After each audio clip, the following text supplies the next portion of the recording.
is losing a lot. How best can you work with the Free Zones Authority to streamline the free zone system so that we operate only the enclave system, which happens everywhere in the world? Thank you. Thank you very much. Free zones is the way to go if you are interested in our export promotion. And so I would do well to work closely with the Free Zones Authority to help them work at their laws. We use legal frameworks for these things to happen. And so if you have given the opportunity for single factory operation and the enclave is the way to go, our legal framework should be strict and good enough to take care of all these things. So I'll be working closely with the authority to ensure that we have the proper legal framework for this to thrive. Thank you.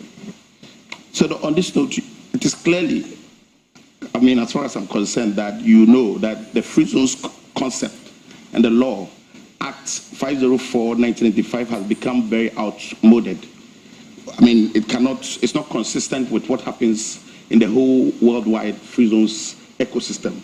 So how best will you also help in amending the laws of free zones and trying to review the laws to make it very relevant to modern day free zones and special economic zone system?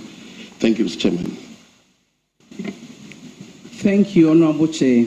I think my answer can be found in the previous answer I gave. Law is dynamic. Things change, times change. And so you need to change your law to reflect the current conditions of a country. And it's tried learning that this law is outmoded. So I'll work closely with the Free Zones Authority and Parliament to ensure that we promulgate a law or we amend this law to suit the needs of our time. Thank you. Any further questions? Yes, sir. Thank you, Mr. Chairman. Madam Elizabeth Ofusojari, you are in the House. Honorable Mrs. Ofusojari, Mrs. Very important, our wife.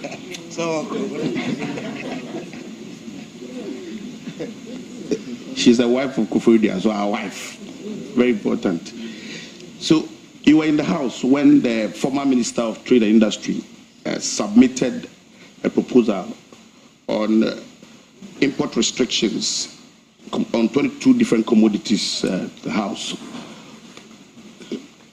And the essence was to try as much as possible to help to streamline the systems, I mean, what we operate in Ghana, so that we want to restrict unnecessary importations of certain things that can easily be manufactured in Ghana.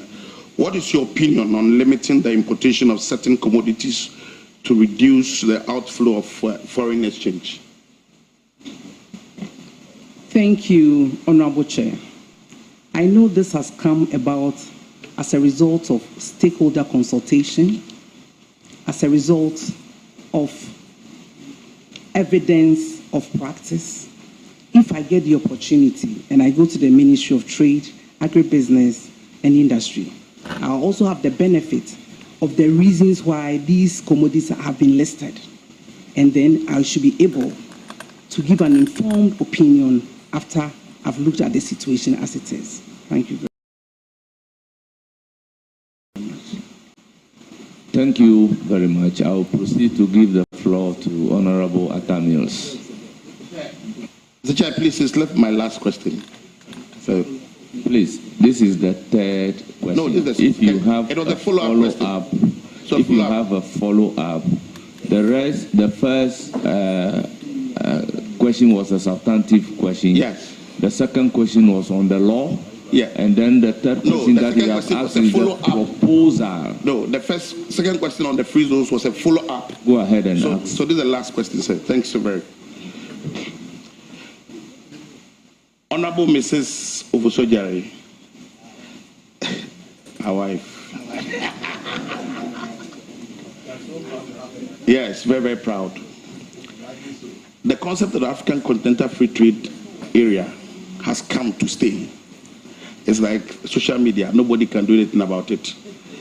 The interesting thing is that out of the 55 countries in Africa, 54 countries have accepted the agreement, and we believe that there's a need for us to push the agenda of intra-African trade. What strategies will you use to improve intra-African trade, taking into consideration the favorable conditions created by the African Continental Free Trade Area? Thank you very much, Mr. Chairman. Thank you very much, Honorable Chair, for the question of AFTA. Fortunately, the headquarters of AFTA is in Ghana. So it is right that we must take opportunity and then do business. We need a lot of integration to do. Economic integration, trade integration, security integration, and in certain cases, we have to synchronize our laws to make the trading more interesting. And you know that if I want to pick each one and answer, it will take forever.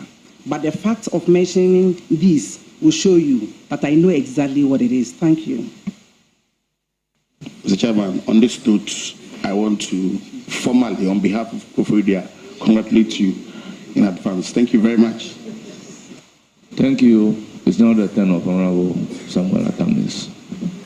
Thank you very much, Mr. Chairman. Madam Nominee, I know you do an awesome job. I have worked under you and the Ministry of Tourism, and I know you do very, very well.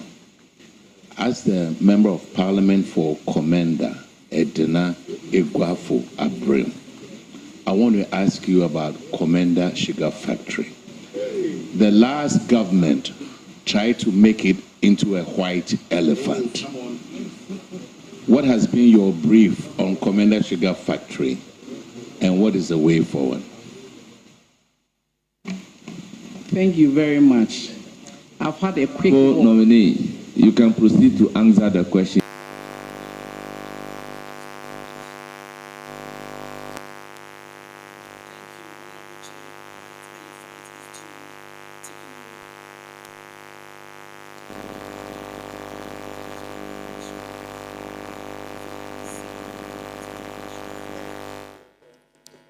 I have walked quickly through the ministry by a briefing I received about Komenda Sugar Factory.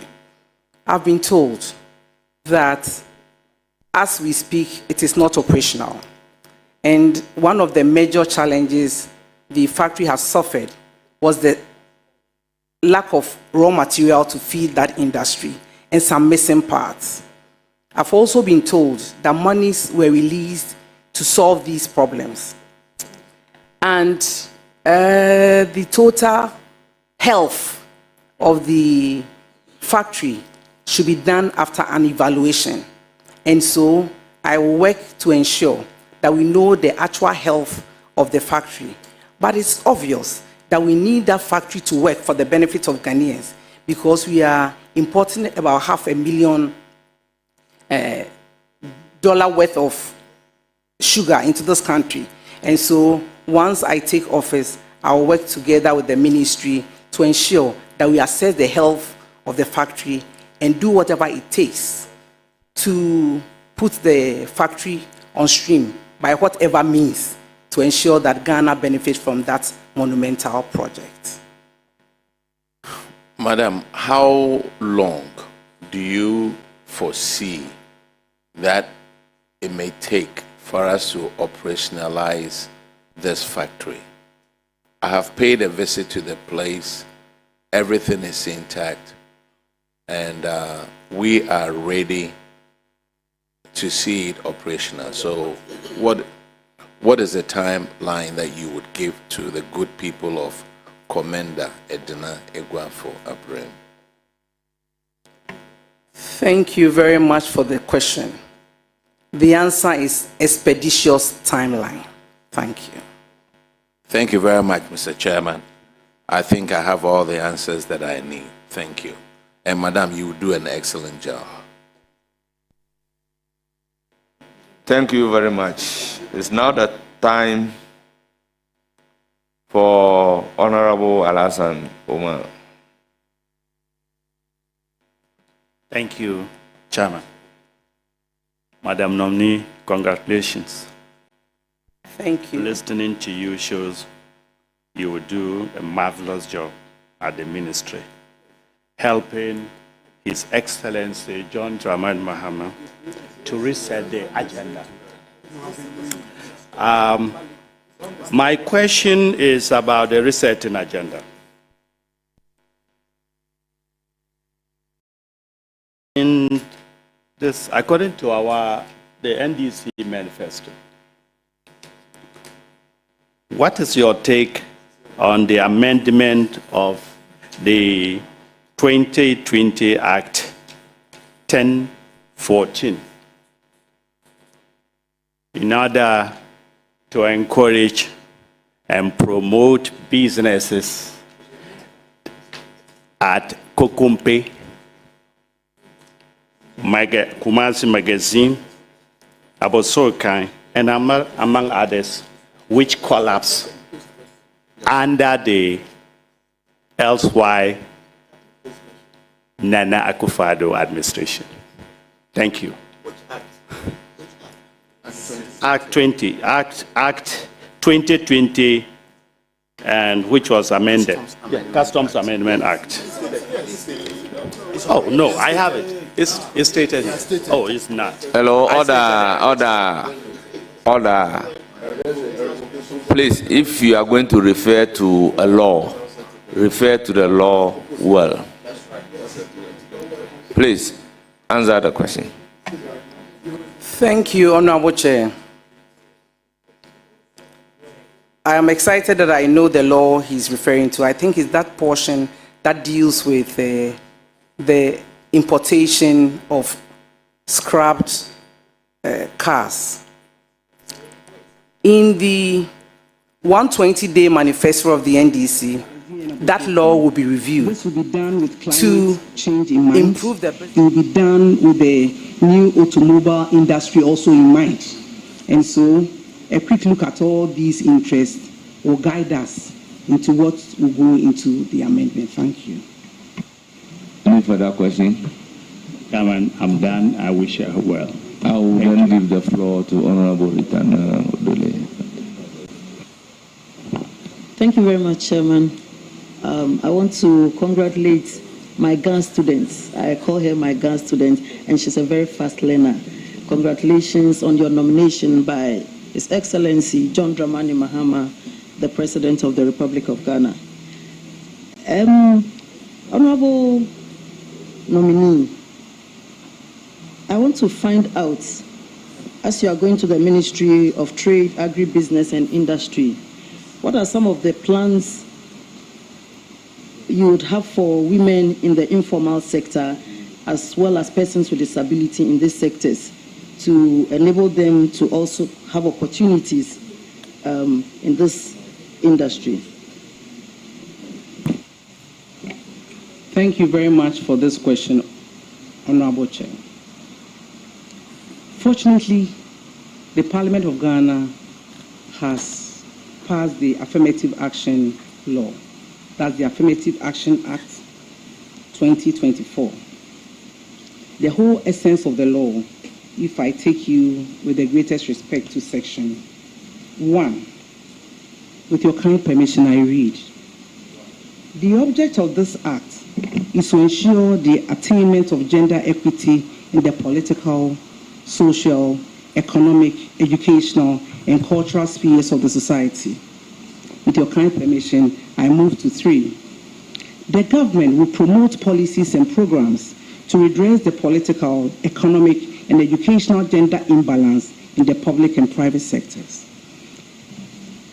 It is the dream of Excellency John Dramani Mahama to implement the Affirmative Action Act. There is going to be a policy on women at the Ministry of Trade, Agribusiness, and Industry. The whole idea is to promote women to upskill what they do in the industry so that we can find a lot of women at the top of industry. It is tried learning that women have not gone that high. And so there will be clear-cut policies to ensure that this happens. 1, we'll deal with access to capital. 2, we'll deal with mentoring. The fact that we say there are not too many women at the top means that there are some there anyway. So there'll be a mentoring program that allows them to mentor young entrepreneurs to come up and also scale up. There will also be incentives for industry that have a lot of women or women-led industry. Fortunately, we have the Women Bank coming up. This is also going to cushion women. The Women's Bank basically is a bank that is set up to help women. The beauty of the bank is that only women work in that bank. I keep on saying, in that bank. I keep on saying, to wait. If somebody will beat you to cry, it will not be the same way as you have decided to cry. Women know women's problem. And so all Women's Bank, we know our problems, we know our strength. We know our weaknesses. We know how far we hold our hands and go together. So the implementation of the Women's Bank program will also help women in industry to thrive. Thank you. Thank you very much. Yes, you are entitled to a follow-up question. Honorable nominee, I didn't hear you touch on the persons with disability sector. There are a number of them that I work with, and they're into production of different kinds of things, but they do not have support. So can we hear something on that? Thank you. The assurance is that they are part of the vulnerable group and there will be policies to bring them up to speed. Thank you. Thank you, Mr. Chairman, for the opportunity. I wish to congratulate you once again, and I'm rest assured and sure that you are capable and able to deliver in the ministry that His Excellency John Dramani Mahama is appointing you to. Thank you. Thank you very much. It's now the time of Honorable Kwadio Oponkuno. Chairman, thank you. I would like to, on behalf of Pope John Senior High School, congratulate the nominee for some specific reasons. Mr. Ofuswe Jare will be pleased to know this. Chairman, I have just a few questions. My first is on Act 680, the Venture Capital Trust Fund Act, passed in 2004. And the objective of that act is to create a vehicle that the state can use to support the entrepreneurial ecosystem. From about 2009 to even 2024, both the MPP and the NDC have departed from the use of the Venture Capital Trust Fund as a mainstream vehicle and have resorted to other ad hoc vehicles. My question, are you minded to depart from this recent approach and go back to the use of the Venture Capital Trust Fund? And if so, what will you do differently to ensure that it gets the kind of resources required so that it can provide the capital and technical assistance to entrepreneurial ecosystem in this country? Thank you very much for your question, Honorable Chair. Venture capital, as you have stated, is a trust fund that aids in, that helps in the production of capital to promote small, medium-scale enterprises. It is good, it is still in our law to use them to fund small and medium-scale enterprises. So I think that I'll have a discussion with the Minister for Finance so that a good budget is allotted to the venture capital to enable us to do what it's supposed to do. All the same, other agencies have come up for the funding, and I don't think that we have to stop them for the venture capital to thrive. I'm sure some of them can coexist, and it will mean more funding for these projects. Because interestingly, some of these projects are receiving grants from external donors, and so it's okay to keep them. It's fine to resource venture capital so that we get a lot of diverse source of funding to take care of the agencies. Chairman, I have a follow-up to that question. The operators in the private equity and the venture capital space argue that they have challenges with getting good pipelines because the average Ghanaian entrepreneur sometimes doesn't want to come into that space. And then they've also got challenges with capacity. do you have in mind any strategies to help deal with these challenges within that private equity and venture capital space? I'm excited that your answer is even in your question. They lack capacity building. I have stated in my previous answers that capacity building will be a thing for the ministry. So I'm happy that you are bringing it up. The more it comes up, the more convinced I am that capacity building is a challenge and we should take it seriously. So I thank you for bringing it up again. Chairman, my second substantive question, with your leave, is got to do with the non-traditional export space. The non-traditional export space is fast growing. It's becoming a major employer within the export space, averaging about 3.1 billion, I think, in the last about 7 years or so. Do you have any strategies in mind to do better than this 3.1 billion average within the non-traditional export space, at least within the next 4 years? Thank you very much.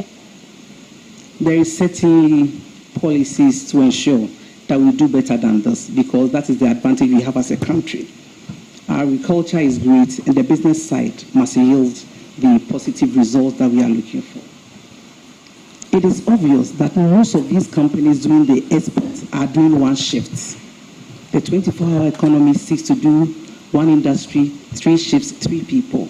So I can see that with the availability of raw material by our production, we are even going to produce more and export more and increase on this number, because we've done it before. If they are doing 3.1 billion and we are doing 3 times this, I know it will progress steadily. It's not going to happen the next day. The 3 shifts will not happen tomorrow. It will happen eventually. And so when the 3 shift is at full capacity, we are looking at 3 times what we are doing. Or conservatively, let's say we are looking at 2.5 times what we are doing. So if you are able to do the projects, which I'm sure we will do, because I'm soon, Honorable Chair, going to launch the Feed the Industry program. That is going to make sure that we produce more raw materials, availability of same in town, to enable us feed the industries so that we can do better than what we have currently. I thank you very much. Thank you, Chairman. A quick follow-up on this one. Very well. So let me ask the nominee. He said you will soon be launching a program.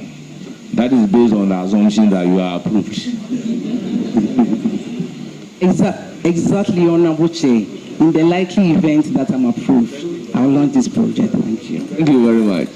So go ahead with your supplementary. Yeah, Chairman, my follow-up question is to deal with the demand side of the non-traditional export question. If the 24-hour economy is successful, it will deal with the supply side. Do you have any ideas to stimulate demand some more on the non-traditional export side within the international markets? Extremely grateful for this question, Honorable Chair. Once we produce more, the whole idea is to export. Fortunately for us as a country, there are already trade agreements. I think I've been asked a question on AFTA. There is also a trade agreement between the UK and us, a trade agreement between the EU and us. We are going to leverage on these trade agreements to promote our exports. And so we will drive the demand for these products to make sure that we have the needed market for what we produce, even as we do the 24-hour economy. Certainly, the whole idea of providing jobs to our team unemployed youth is this project. And so, as we produce, we are looking for markets, leveraging on the agreement that we have to ensure that our products are exported also. Thank you. Thank you very much. Honorable, you have exhausted your questions. I will give the floor to Kofi Mafo. Thank you, Mr. Chairman. My first question to the nominee. I want us to go back to 1D, 1F. And you mentioned capacity building. And then you mentioned that raw materials part of the reason why 1D, 1F is not shining. I want to find out from you this aspect of exemption that has been back and forth, about 45 companies looking for exemption within the 1D, 1F since 2021. I want to find out, if you are given the nod, what are you going to do about this 1DF exemption? Thank you very much for that question. I have been briefed that there were a few challenges with the exemptions. Some of, among other things, some of the product that found itself on the exemption list did not qualify. And so when it came up, there was issue of transparency and all of that. When I get the nod, I will look at all of that and come back to Parliament based on what I have seen, what has been corrected, what needs to be done, and I can assure you that the right thing will be done, and the correct things must be done. If we have exemption for A, it must be A and A alone, so that it does not affect our budget negatively. But once we have promised the exemption on a product, I think it is fair and right that we give same. I thank you. Mr. Chairman, my follow-up. I want to ask this question, and the question is, you indicated that raw materials has been a problem for not only 1D, 1F, but for export manufacturing. So I want to find out from you, when they came in for the exemption, when these companies came in for the exemption, raw materials were taken out completely. But here we are, we lack the raw material to start production. What are you going to do with raw material exemption for this 1D, 1F program? For starters, I've stated that the production of raw material is key in this country. That gives us lasting solution, and it gives us the advantage of a value chain in our production. We know that if we are even importing more of these raw materials, we are not taking the benefit of the value chain in our production. We need to create jobs with these production of raw materials, and I indicated that when I'm giving the nod, I will launch the Feed the Industry project to ensure that we have these raw materials. When I go into the ministry, I will look at the arguments that have been made, the calculations that have been made, do consultation, then I'll be able to come up as a lead in a team, what best we can do with the subsidies or the exemption on raw materials. But from here, without any argument, without what happens to our numbers, I'll not be able to say that we should take it off or keep it. But I believe in constructive decisions. I believe in decisions born out of research and consultation. Once this is done, I am sure what comes out will be the best for a country, because we need these raw materials to work. Thank you.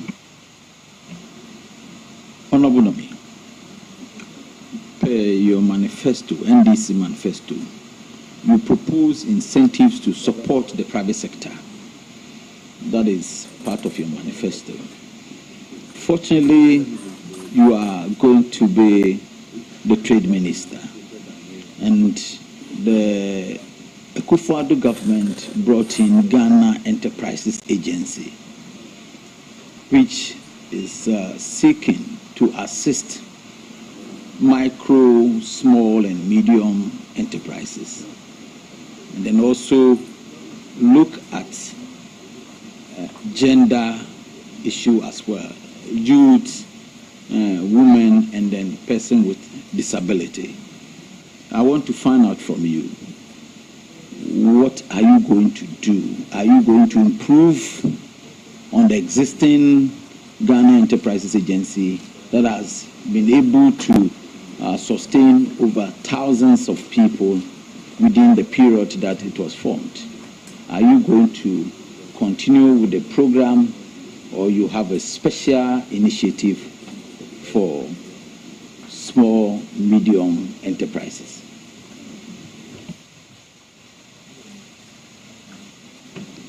Thank you very much. The LI for GE, LI 2470, even deals with micro. And so I think it is a law for Ghana. It's an institution in Ghana. And all we can do is to improve. I don't see anything wrong with it as I sit here. But anything that is being done can be done well, as you have said. And so, for starters, it's a law. It's not the LICA is not being repealed. And so I think that we can continue on that tangent. But you see, it was originally MBSSI. So GA, if you ask me, it's more like a rebranded MBSSI to do good. So it is not something new.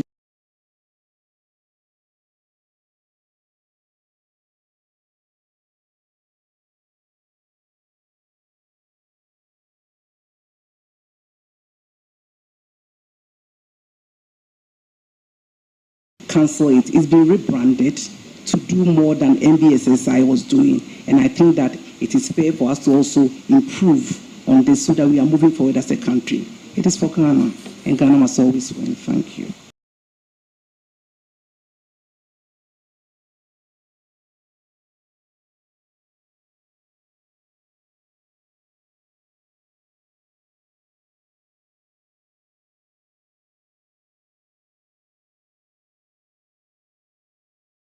Much. Follow up. You have a follow-up on this? Yes, Honor. Yeah. Thank you. Go ahead. No. Yeah. Honorable nominee, talking about Ghana Enterprises Agencies and the umbrellas that is controlling, I want to find out from you exactly what do you have in mind when we're talking about enterprises agencies. We're talking about micro, small, and medium enterprises. That is the bedrock of our export position. What exactly do you have for micro, small, and medium enterprises? Thank you very much for realizing that it's umbrella that is controlling it.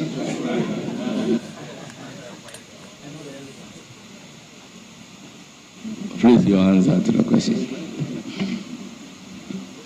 I'll try and answer your question as much as I understand. If you say, what do I have in mind by talking about micro, small, medium scale industries, it's already decided by law. The LI 2470 states what enterprise is micro, what is small, what is medium. It uses the number of staff you have and the capital you have. So if you are talking about micro, you are dealing with about 1 to 3 staff, an amount of 150,000 to I think 3 million. Then small scale is from 3 to I think 30. The law is here. We will do well to resource persons who fall under various categories. And at the end of the day, women again.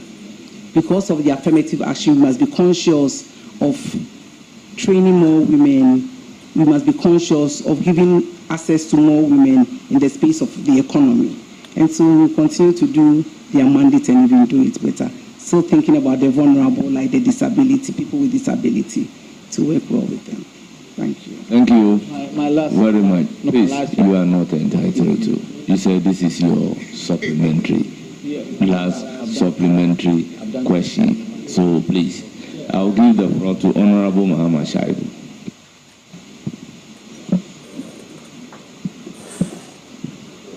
Mr. Chairman, thank you so much. Council, congratulations. Thank you, Honorable Chair. In recent times, we saw the exit of blue chip companies from our market. Painfully, They didn't go far. They were just hanging around our neighbors, Nigeria, Cote d'Ivoire, and Togo. Aside the high interest rates and the falling fortunes of the city, there are also business bottlenecks and bureaucracies. The NDC manifesto has stated clearly that we will reduce bureaucracies, promote transparency, simplify administrative and regulatory processes, and above all, uphold the rule of law in business. For me, these are key aspects of promoting business, a clean business environment. How would you help the government of the NDC to implement this, to promote business? Thank you. Thank you very much. It is correct that cost of doing business in Ghana is high. Cost of production is equally high. And so, under a 24-hour economy policy, the government is going to do some interesting things that reduces the cost of doing business and cost of production. Government will be looking at time of use metering, because industry players have complained about the cost of electricity. And with the 24-hour economy, the time you use electricity will state how much you pay. If you are using electricity in the evening, you are paying less. If you put all together, you are reducing the cost of your electricity and water. And so, cost of production will come down. Again, with the 24-hour economy, you'll be producing more. And you know, the more you produce, the cheaper it is. As we speak now, most industries are running one shift. And even in the one shift, they are not able to produce to full capacity. With the availability of... Honourable members, order. Let's listen to the nominee in silence. With the availability of raw materials, we'll be able to feed our industries. You know, these companies live because they have to import raw materials. And so if you put all these things together, in addition to the fact that as for the rule of law, you know, it's synonymous to Excellency John Dramani Mahama, perfect. And in this case, I'm stating his attributes. It is not in comparison with anybody. 100 people can be good. He's good, and he's synonymous to the rule of law. So you see, anytime he's in power, you can go to bed with the issues of rule of law. Transparency is going to happen. At the Ministry of Trade, there will be a desk for facilitation so that people who want to do business will get their trade issues facilitated easily. I think all these put together, trade will boom. I thank you. Thank you very much. Any further question? Yes, just one more. Honorable Chairman, and thanks for indulging me, Chairman. Council, I just want to pick up on where my good friend from Commander ended. And growing up, you would hear Operation Feed Yourself. You hear eat what you grow and grow what you eat. In recent times, we've had our import bill of sugar and other food items rising so high. Again, the NDC manifesto clearly stipulates an agenda of made in Ghana. And for me, this is one surest way of curtailing some imports to the system. How would you help promote the Made in Ghana agenda? Thank you. Thank you very much. If we eat what we grow, our imports will come down. And so if a lot of people were eating yam like I do, the importation of rice will come to a barest minimum. If they enjoy plantain fufu like I do, then the importation of other products will come down. And so we are going to encourage ourselves to eat what we grow. You've also spoken about the promotion of made in Ghana goods. I'm excited to tell you that when I was Ghana's Minister for Tourism, Culture and Creative Arts, I did this big time. I promoted Made in Ghana goods in Ghana and out of Ghana. Anytime we did our fairs, I invited some industry players to come with me to showcase what we have as a country. I'll even do it better and on a larger scale when I'm giving the nod to become Ghana's Minister for Trade, Agribusiness and Industry. But I'll also encourage Ghanaians to wear what we produce, to patronize Made in Ghana goods. If that happens, again, our importation of some of these foreign things will be minimal. I thank you. Thank you very much. Mr. Chairman, I wish the nominee success. Thank you. Very well. Honorable Deputy Whip. Congratulations, Leonard. Thank you, colleague. I think your composure has been very good so far. I just want to ask, there is a spare parts dealer in my constituency. It's popularly known as Anson 1. He has Anson 1. He has few complaints, one of which is high port charges, high cost of spare parts, and he also talks about shipping cost. And that actually culminates into people unable to purchase spare parts and leading to accidents because they're unable to replace some of these spare parts. How do you intend to address this problem? Thank you very much, Honorable Chair. Honorable Chair, on your behalf to Anson 1 and people in his trade, I will act as an intermediary between the private sector in trade and the Ministry of Finance, Ministry of Transport, to work all these things out, because no ministry is a stand-alone ministry. In this respect, the Ministry of Finance is key and the Ministry of Transport is also key. So working together, we hope to come up with things that mitigate their costs and make business interesting for them. I thank you. Mr. Chair, just a follow-up. Mr. Chair, just a follow-up.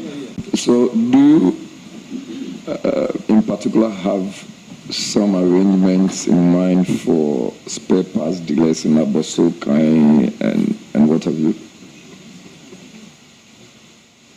It is part of our 120-day delivery, where we talk of scrap vehicles and how to work on the law vis-a-vis our climate change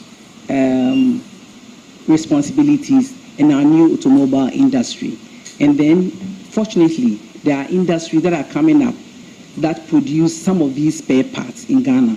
We also encourage them, give them what it takes for them to also come up with some of these parts locally. Thank you. Your second question. Yes, Mr. Chair, thank you very much.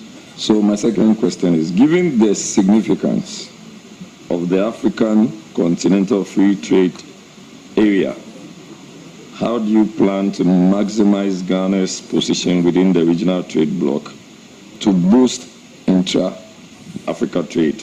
And what specific actions will you take to support the Ghanaian businesses in taking advantage of the opportunities under the African Continental Free Trade Area, particularly in the context of improving trade relations with neighboring countries? Thank you very much. 1.4 billion people, a total GDP of 3 trillion. It is excellent that we leverage on AFTA, because if we are able to do this, we are going to improve our various economies. I hope to do this by capacity building. The Honorable Speaker asked, we had an informal discussion previously about AFTA. Honorable nominee is Honorable Stephen Namwa. I think her own parents call him sticker. He said it. So, Honorable Stephen Amwa, sorry.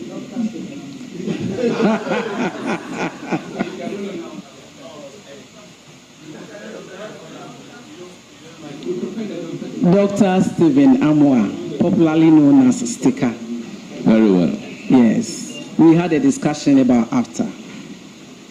Honorable Chair, some of the things that we need to do to take advantage of AFTA is capacity building. Most of our companies don't even have capacity to do this. Two, is to synchronize some of our laws. You know that even though we say free movement of goods and services, some countries have banned the importation of a product that you want to export. And so we need to work on our security, we need to work on our economies, we need to work on our laws to take advantage of this. And since the headquarters is in Ghana, I will take an interest in working with these countries on diplomatic lines to ensure that there is free movement of these goods and services indeed, so that we can take advantage.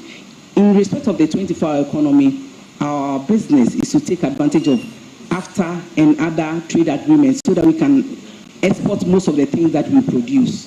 And so I think that these are some of the measures that we'll put in place to ensure that we benefit from AFTA. Thank you very much. Your last question. Yes. Thank you, Chair. So a friend tells me the 24-hour economy is abstract. And we are also considering issues of synergizing industrialization and the trade sector. And then looking at the one district, one factory initiative, how do you intend to bring some value addition to all of this? Thank you very much. There are low-hanging fruits with 24-hour economy. And I'll use my constituency as an example. Techiman North. We have a company called Obapak. It is into the business of adding value to onions, ginger, tomato, and what have you.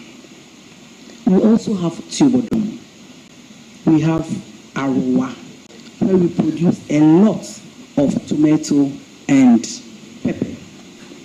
These are rain-fed agriculture practices. Again, they are not into commercial contract farming. Can you imagine that under the 24-hour economy, when you give me the nod and I launch the Feed the Industry program, and we are able to resource farmers within this enclave to engage in commercial contract farming in tomato and pepper, Obapak will automatically do a 24-hour shift. One job, 3 people, 3 shifts. It will happen because there will be availability of onions, so much so that one shift cannot work on it. You need more shifts to do it. So you see how practical this is. And it will create a lot of jobs in that locality. Akomadan has a lot of tomatoes. If we engage them to enter into commercial contract farming, they will be able to feed Obapak. And then the 3 shifts will happen in earnest with availability of raw materials. So this is a practical policy, easy to execute, and we are going to do exactly that. Thank you very much. You have exhausted your 3 questions, but you want to follow up on the 3rd one in relation to 24-hour economy. Please do. Yes, Mr. Chair. Thank you very much for your goodness. Mr. Chair, just to find out in very plain terms, what does it mean to say we have a 24-hour economy? Thank you very much. I would say that relative to the Ministry of Trade, Agribusiness, and Industry. We will have a 24-hour economy when our industries are producing around the clock. And we've said that that will happen in 3 shifts. And so, if you have Obapak and other companies, manufacturing companies, working 3 shifts, they'll be working within the 24-hour economy. That is in terms of the ministry that have been nominated to head. In other economies also, or in other areas like banking, like other government institutions, they can do more than a shift. The passports, the DVLA, they are all companies that can, or they are all agencies that can do the 24-hour economy by working more than 1 shift. And so basically, the 24-hour economy is when we are all working and we are working around the clock. That is jobs that can be done around the clock. It doesn't mean that if you are a tomato farmer, you should be working 24 hours in the bush in the night where there are no lights. But it will happen to where you can work 3 times. It will happen at where you can work 3 shifts. And so we say 1 job, 3 people, 3 shifts. Thank you. Thank you very much. It's now the turn of... Yes. Okay. Just wish you well, and I pray everything goes well for you. Thank you. Thank you very much. It's now the turn of Honorable Patrick Yaobuama. Thank you very much, Chairman, and let me congratulate my sister on her appointment. But I have 3 very difficult questions for her. Let's see how she deals with them. That's how I'm packing my stuff well, so I can have a very close look at her. Lizzie, we want to increase government revenue, and the best way to do that is to increase our exports, which will go a long way to have a stronger or better effect on our currency. You know, our CD has been performing not too well on the international market. The trade figures between Ghana and the EU, and even Ghana, America, and other trade partners, not been doing so well. There was a 3% dip in our revenues between the EU and Ghana. It was reported by the outgoing minister, Honorable Katie Amon, between when he addressed the Ghana EU delegation in Ghana. Most of the issues they raised were on standardization, child labor issues, the use of chemicals, some unapproved chemicals in the cultivation of some of our crops, and what have you, I know. What are some of the things we are going to do to reverse these challenges, to ensure that we derive utmost revenues from our exports, and to protect our exporters from being banned on the EU and American markets? Thank you. Thank you very much for the question, Honorable Chair. Yes, it is right that we need to do the right things to have access to international markets. And so there will be conscious efforts with the Ministry of Agriculture to ensure that approved chemicals are used, because at the end of the day, it will be detected. And if you work so hard and your produce and products do not land at the international market as you intend, you'll be doing yourself a disservice. And so we work on the approved chemicals so that at the end of the day, we will qualify for the standards. Child labor issues must also be addressed through the Ministry of Gender, Children and Social Protection.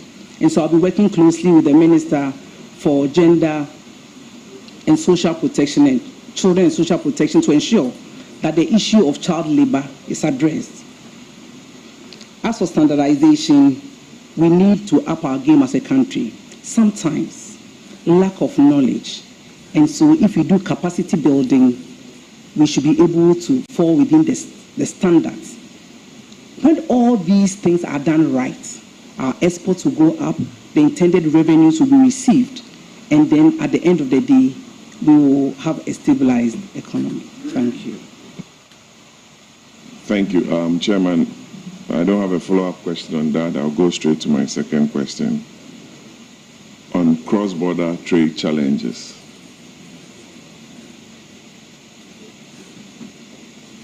Most of our traders go to Togo, Cote d'Ivoire, Burkina, and the Sahelian belts to bring in goods into our market, some from China and the rest of the world. We all know of under-declarations at the ports and other entry points. You can blame the politician, you can blame government officials, high-ranking ones and low-ranking officials, traders, the security agencies. We are all culpable. Minister of Trade, how do you intend collaborating with the security agencies to stem this very bad practice that I just mentioned? Thank you. Thank you very much. Certainly, it will not only be with the law enforcement agencies, it's also be with the Ministry of Finance. I'm not an economist, but I know that when we are charged reasonable taxes, people pay. Not everybody is interested in evading tax, but if it becomes burdensome, then there is the attractiveness to evade it. So I think that there should be a national dialogue on our taxation so that many more people will pay. I am sure if the taxes are not that exorbitant and all of them pay, we may get more than we are collecting. So a lot of things has to go in to ensure that people declare exactly what they are bringing into the country, pay the right fees, and it will be much more easier if the taxes are not exorbitant. Thank you very much. Thank you, Chairman. I don't have a follow-up question on that one too, but a very last question, and I'll congratulate my sister. Lizzie, the Exim Bank was set up under the NDC. Roxanne, do you know the question? You are not a member of the committee. The main challenge of the Ministry of Trade today is their low financial support. Since 2014, when EDF was converted to the Exim Bank, the ministry relied on their share of 1% from the inspection companies. It was not forthcoming. West Blue came in because of tussles between ministers of trade and finance. It was moved to Ministry of Finance. The Ministry of Trade ought to hire the best technocrats to write the best proposals and have the right dealings with our multilateral and bilateral partners. How are you going to reverse this trend to ensure that you get the best of sources in terms of personnel and even cash from the Ministry of Finance to hire the best to assist you achieve all the laudable objectives under your manifesto, printed in green? Thank you. Congratulations. I'm not going to talk about the Green Book. Well, instead of a tussle between the ministers of trade and finance, mine will be collaboration between myself and the Minister for Finance. I'm sure in so doing, we'll get all what it takes to implement our manifesto for Ghanaians. I thank you. Chairman, we will see what we can do. And I wish you the very best. Thank you. Thank you very much. Anthony, you are welcome and congratulations. Thank you. Yes, I know your abilities, and I know that this particular ministry, where the president saw it fit to add agribusiness, you will deliver. I thank you. You will deliver. I have 3 issues.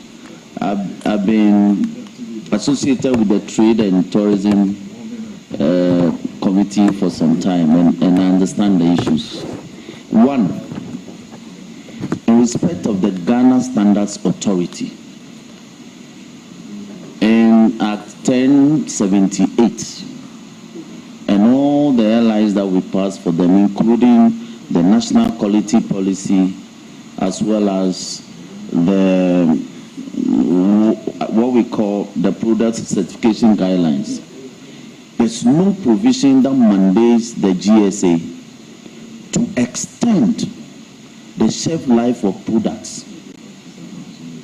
And yet, GSA in recent times has the penchant for extending the shelf life of products that clearly have expired, to the extent that the Auditor General has taken some of these matters up and reported on them.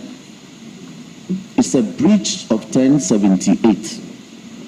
What steps will you take as the sector minister to ensure that GSA as a regulator does not indulge in such conduct?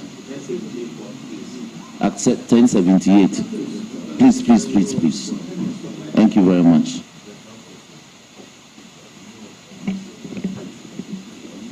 Thank you very much. Ghana Standards Authority is there to ensure that we abide by standards. It will be ironical for them to be flouting the rules of standards. I have not seen the report, but I'm sure when I'm giving the nod and I assume work at the ministry, I will take note of this dealing and ensure that no illegality is condoned in any of the agencies that will be under me. Thank you. Any further question? Brilliant. Chairman, that is so. My other concern is in respect of reports regarding dwindling revenue mobilization efforts at our ports and across our land borders in respect of the use of ICOMs. It's on record that from 2003, when the DEN system that was in place, the GCNet system, in 2003, GCNet made 249 million. In 2004, it did 603 million. In 2011, it did 3.7 billion. In 2012, it did 4.7 billion. 2015, it did 9.7 billion. 2018, it did 16.3 billion. But since it got replaced, the performance of the ICOMs, the new system that has been installed, has downsized in terms of performance and revenue generation. As the sector minister, and in consultation with the minister responsible for finance, will you consider reviewing this policy and to reinstate GCNet as it is? Thank you very much for the question. It is obvious that I've not gone to the ministry yet. Again, it is also obvious that we don't know the reason for the dwindling numbers.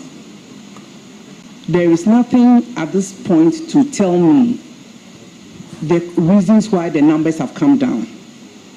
And so once I start work, when I'm giving the nod, I'll look into it and make sure that at the end of the day, Ghana is the winner. Thank you. Thank you very much. Any further questions? Yes. My final question.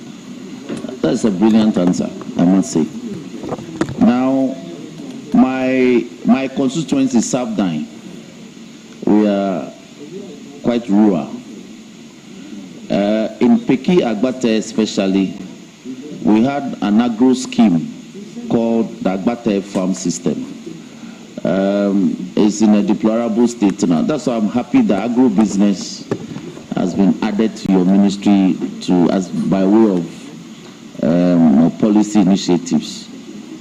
Will you consider reviving some of these state-sponsored agro-based farms, like Peki Agbate farms, Peve agric farm, and Kwadaso, Nkranza, and all that? My brother has provided some, especially where support for operating such agro-based businesses are very key to reviving and promoting activities in the rural areas to prevent the rural-urban influx of our youth, and also, as it were, to give oxygen to the 24-hour economy programs. Will you consider doing that for us? I thank you for the opportunity. Thank you very much. These are some of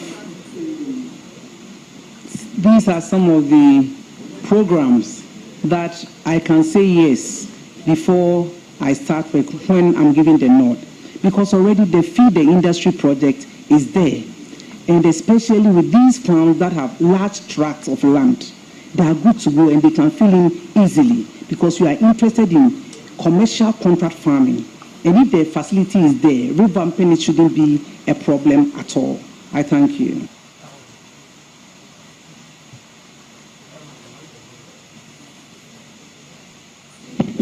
Chairman, thank you very much. That will be all for the nominee for me.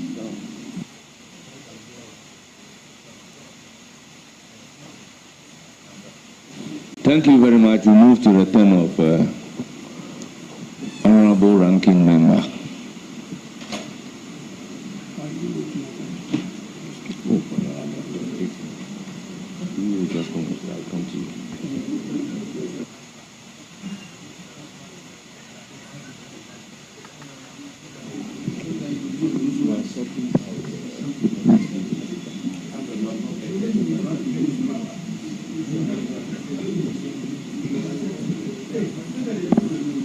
Chairman, I wish the nominee well.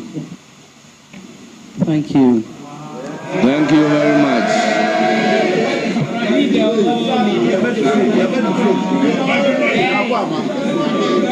I now give the floor. Order. I now give the floor to Honorable Rickett Hagan. Thank you, Mr. Chairman. Honorable nominee, Mrs. Elizabeth Ufoso-Ajare, congratulations. Thank you very much, Honorable. Looking at your CV, your experience and background, I know you will do well at the ministry. May God bless you, and I wish you well. Thank you very much.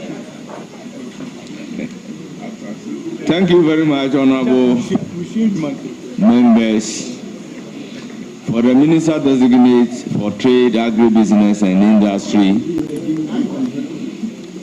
the following guests are seated to give moral support.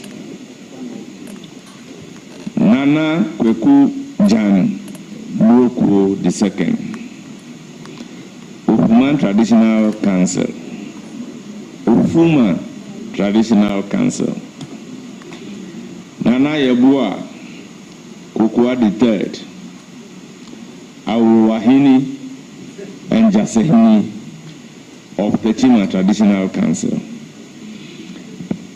Nana Fosu Opoku Diabo, Kwasi Hini, and Maure Hini of Techiman Traditional Council. Maure Hini. Very well, very well. I will base it on your pronunciation and move on. Next, I'll give that for good. 4. Nana Kwesi Konedo, Aya Suhuni. 5. Nana Kwesi Chui Mumpong the second. Masidan Hini. Nana Yabua Ameyao the second. Timponi Hini.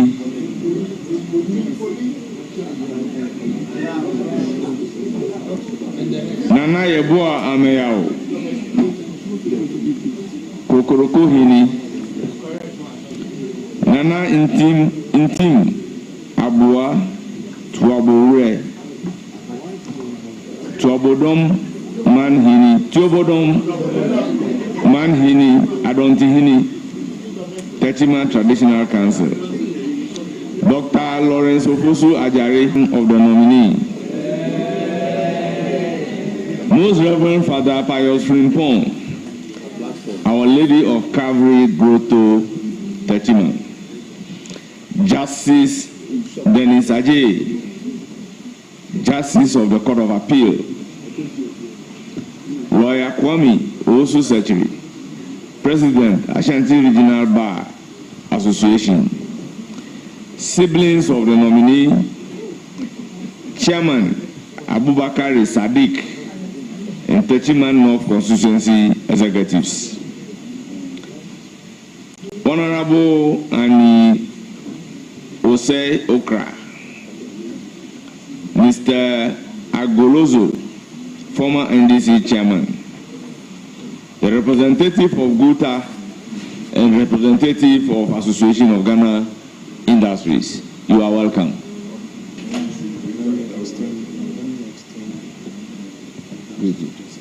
Okay. Elizabeth, extend my warmest regards to my Lord Ajay, Dennis Ajay J.A. Extend my warmest regards to him. Thank you, leader. I know he's here, but I'm saying extend your warmest Yes, exactly regards, what not I'm for the saying to you. records. Okay, thank you very much. I'll do exactly that. Your application granted. Extend my warmest regards to him. Okay, now we know.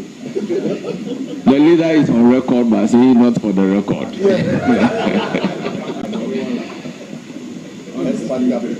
Our revered guests, you are most welcome. Nominee, we thank you very much for attending upon the committee and answering the questions in a very composed manner. Surely, we'll communicate from the committee's point of view to you. Thank you. You will surely hear from us. You are hereby discharged. I thank you for having me. I'm so grateful.